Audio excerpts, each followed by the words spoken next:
తెలుగు రాష్ట్రాల్లో అతిపెద్ద lift manufacturer lifts ట్రై.com dealership కూడా ఇవ్వబడును. సికింద్రాబాద్ వారాసిగూడ మహిళ ఆత్మహత్యకు సంబంధించి తాజాగా వచ్చినటువంటి మరో ట్విస్ట్ ఈ కేసుకు సంబంధించి అనేక అనుమానాలకు తావిస్తుంది.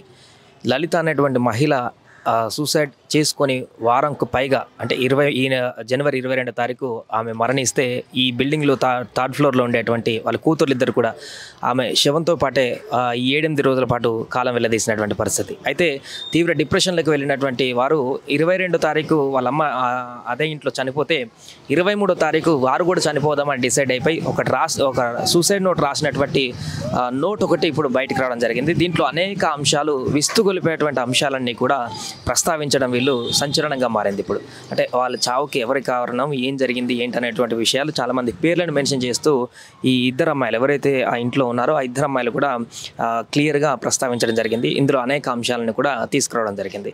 సో గత 3 సంవత్సరాల నుంచి తన తండ్రికి దూరంగా ఉంటున్నాం, తన తండ్రి కోసమే పోరాడుతున్నాం, తన తండ్రిని మాకు దూరంగా చేసినటువంటి ప్రయత్నాల్లో భాగంగా అనేక ఇబ్బందులు ఎదుర్కొన్నాం. అంతేకాకుండా ముఖ్యంగా ఈ అమ్మాయిలు ఎవరైతే ఉన్నారో ఇద్దరు ఇప్పుడు చనిపోయినటువంటి మహిళకి సొంత అన్న ఆ వ్యక్తి మేనమామ వరుస అయ్యేటువంటి వ్యక్తి ఎవరైతే ఉన్నారో అతనే కీలక పాత్ర పోషించాడు మా యొక్క జీవితం నాశనం కావడానికి అనేటువంటి విధంగా ఆమె సూసైడ్ లెటర్ ఇలా రాయడం జరిగింది. పూర్తిగా వారు వాళ్ళ అమ్మ చనిపోవడానికి అదేవిధంగా వీళ్ళు సూసైడ్ అటెంప్ట్ చేయడానికి కారణం కూడా ఆయనే అంటూ కూడా ప్రధానమైనటువంటి అంశాన్ని ఇక్కడ లేవనెత్తినటువంటి పరిస్థితి అయితే కొనసాగుతుంది. అంతేకాకుండా ఈ యొక్క సూసైడ్ లెటర్లో ఊహించినటువంటి అనూహ్యమైనటువంటి ఒక అంశాన్ని కూడా ఈ అమ్మాయిలు ఇద్దరు కూడా ఇప్పుడు లేవనెత్తడం జరిగింది. ఆ ఇంట్లో ఏంటనంటే ఇప్పుడు ఉంటున్నటువంటి రెంట్కుంటున్నటువంటి ఇల్లు ఏదైతే ఈ సూసైడ్ అటెంప్ట్ జరిగినటువంటి ఇల్లు ఏదైతే ఉందో థర్డ్ ఫ్లోర్లో వీళ్ళు ఉంటున్నారు ఇప్పుడు ఇద్దరు అమ్మాయిలు. సో ఈ ఇంటికి సంబంధించినటువంటి ఓనర్ కూడా దీంట్లో ఇంక్లూడెడ్ అంటూ కూడా వాళ్ళు మెన్షన్ చేయడం జరిగింది. నో బ్రోకర్ యాప్లో ఇది ఇక్కడికి వచ్చి రెంట్కున్నాం అనే విషయాన్ని కూడా వాళ్ళు మెన్షన్ చేయడం జరిగింది.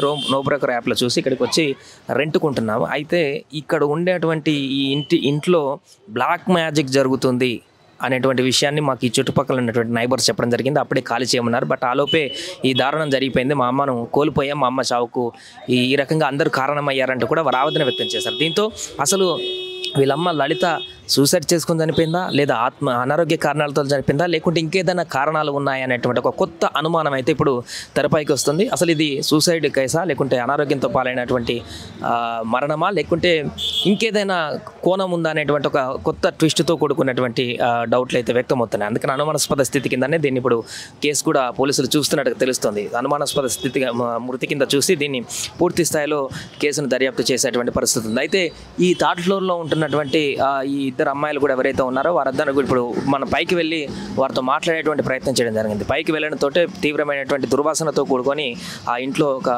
దుర్గంధం వెదజల్లుతున్నటువంటి పరిస్థితి ఉంది. థర్డ్ ఫ్లోర్కి వెళ్ళి వాళ్ళతో మాట్లాడేటువంటి ప్రయత్నం చేద్దామంటే పూర్తిగా లోపల గడియ పెట్టుకొని వారు బయటికి రాకుండా అక్కడికి వచ్చినటువంటి మీడియా ప్రతినిధులతో మనతోటే వారు కొంత ఆవేదనతో డిప్రెషన్లోకి వెళ్ళి ఏడుస్తూ మాట్లాడుతూ తీవ్రమైనటువంటి ఆగ్రహానికి కూడా గురైనటువంటి పరిస్థితి నెలకొంది. దీంతో అక్కడి నుంచి మళ్ళీ మనం బయటికి రావడం జరిగింది. వాళ్ళు ఎట్టి పరిస్థితుల్లో కూడా ఎవరితో మాట్లాడడానికి ఇంట్రెస్ట్ చూపించట్లేదు. జరిగిన సంఘటనకు సంబంధించి కూడా వివరించడానికి కూడా వారు ఎక్స్పోజ్ చేయడానికి కూడా ముందుకు రావడం లేదు. అంతేకాకుండా మమ్మల్ని బ్లేమ్ చేసే విధంగా బయటికి వార్తలు వస్తున్నాయి. జరిగిందంతా మాకు నష్టం జరిగింది, మమ్మల్ని మోసం చేశారు, మాకు అమ్మ లేకుండా పోయింది, ఇప్పుడు మేము కూడా తీవ్ర ఈ రకమైనటువంటి మనోవేదనలో ఉన్నాం, అలాంటిది బయటికి వచ్చేటువంటి విషయాలు మాత్రం వేరే రకంగా ఉన్నాయంటూ కూడా మా జీవితాలను నాశనం చేస్తున్నారు ఫోటోలు పెట్టంటూ కూడా అమ్మాయిలు అక్కడ లోపల నుంచి అరుస్తూ మాట్లాడుతూ ఏడుస్తున్నటువంటి పరిస్థితి నెలకొంది. ఏదేమైనా కూడా ప్రస్తుతానికి లలిత మృతదేహాన్ని గాంధీ హాస్పిటల్కి తీసుకువెళ్లారు మార్చుడికి. అక్కడ పోస్ట్మార్టం నిమిత్తం కార్యక్రమాలన్నీ కూడా చేస్తున్నారు. దీనికి సంబంధించినటువంటి దర్యాప్తు అయితే పోలీసులు కొనసాగిస్తున్నటువంటి పరిస్థితి. అయితే ఇంత జరిగినా కూడా ఈ చుట్టుపక్కల ఉన్నటువంటి నైబర్లకు కానీ వారికి కానీ ఇక్కడ ఏం జరుగుతుంది అనేటువంటి విషయం కూడా పూర్తిగా తెలియకపోవడం అయితే ఆశ్చర్యాన్ని కలిగిస్తుంది. జనవరి 22 తారీఖు ఆ లలిత అనేటువంటి మహిళ పైన మరణిస్తే జనవరి 31 వరకు తీవ్రమైనటువంటి దుర్గంధంతో ఒక రకంగా డీకంపోజ్ అయిపోయి బాడీ నుంచి కొన్ని పురుగులు కూడా వచ్చేటువంటి స్థాయికి అదంతా చేరిపోయిన తర్వాత అప్పుడు ఇంటి పక్కలలోకి ఆ యొక్క దుర్వాసన లాంటిది వచ్చినటువంటి తర్వాత ఆ విషయాన్ని బయటికి రావడం జరిగింది. ఆ తర్వాత అంటే ఖననం చేయడానికి కూడా వారి ఆర్థిక పరిస్థితి దీనమైనటువంటి స్థితిలో ఖననం చేయడానికి కూడా డబ్బు లేకపోవడంతో వారు బయటికి కూడా తీసుకోలేకపోయారు. మాకు ఎవరు హెల్ప్ చేయలేకపోయారు. ఇంకా ఆమె వాళ్ళకు ఎవరి సపోర్ట్ లేకపోవడం కూడా ఒక కారణంగా కనిపిస్తుంది.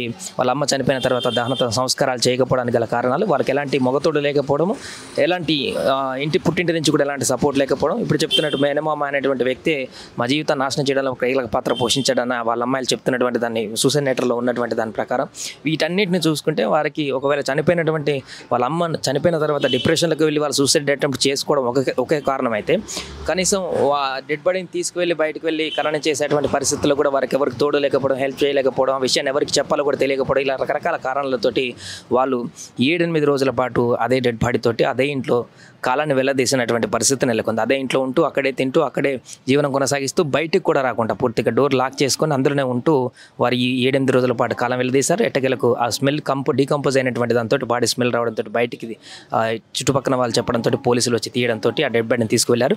అయినా కూడా ప్రస్తుతం ఆ అమ్మాయిలు ఇద్దరు కూడా అదే ఇంట్లో లోపల గడియ పెట్టుకొని లోపడే ఉండి వాళ్ళు లోపడే కూర్చొని తీవ్రమైనటువంటి మానసిక వేదనతో ఉన్నట్టుగా మనకు కనిపిస్తుంది. సో దీనికి సంబంధించి కేసు వివరాలన్నీ కూడా పోలీసులు ఇంకా పూర్తి స్థాయిలో దర్యాప్తు చేస్తే బయటకు వచ్చేటువంటి అవకాశం కనిపిస్తుంది. ఏదేమైనా కూడా ఒక వింత కేసుగా కనిపిస్తుంది. అమ్మాయిలు చెప్తున్న దాని ప్రకారం వాళ్ళు రాసినటువంటి సూసైడ్ లెటర్ కూడా ఇప్పుడు బయటకు రావడము, వాళ్ళమ్మ చనిపోయినటువంటి తీరు ఇవన్నీ కూడా చూస్తే కొంత అనుమానాస్పదంగానే కనిపిస్తున్నటువంటి పరిస్థితి. ఎందుకంటే వాళ్ళకు ఈ అమ్మాయిలు ఇక్కడ రెండుకు వచ్చినప్పుడు ఇంటి ఎదురుగా ఉన్నటువంటి కొంత నైబర్లు ఇక్కడ బ్లాక్ మ్యాజిక్ చేస్తారు, ఇల్లు మంచిది కాదని చెప్పేసి వారికి చెప్పారంటూ కూడా ఆ లెటర్లో ఆమె మెన్షన్ చేయడం జరిగింది, ఆ పిల్లలు సూసైడ్ లెటర్లో. కాబట్టి అసలు ఈ యొక్క మరణం అన్నది సాధారణంగా జరిగిన మరణమా, అనారోగ్యంతో జరిగిన మరణమా, లలిత అనేటువంటి ఆమె లేకుంటే ఇంకెవరైనా ఏమైనా చేశారామని అనేటువంటి రకరకాల కోణాలలో ఇప్పుడు కొత్త అంశాలు తెరపైకి రావడం జరిగింది. సో వీటన్నిటిపైన దర్యాప్తు చేసినటువంటి తర్వాత పోలీసులు ఏం చెప్తారనేది చూడాలి. సుమన్ టీవీలో మీ పర్సనల్ అండ్ బిజినెస్ ప్రమోషన్స్ కోసం కింది నెంబర్కి కాంటాక్ట్ చేయండి.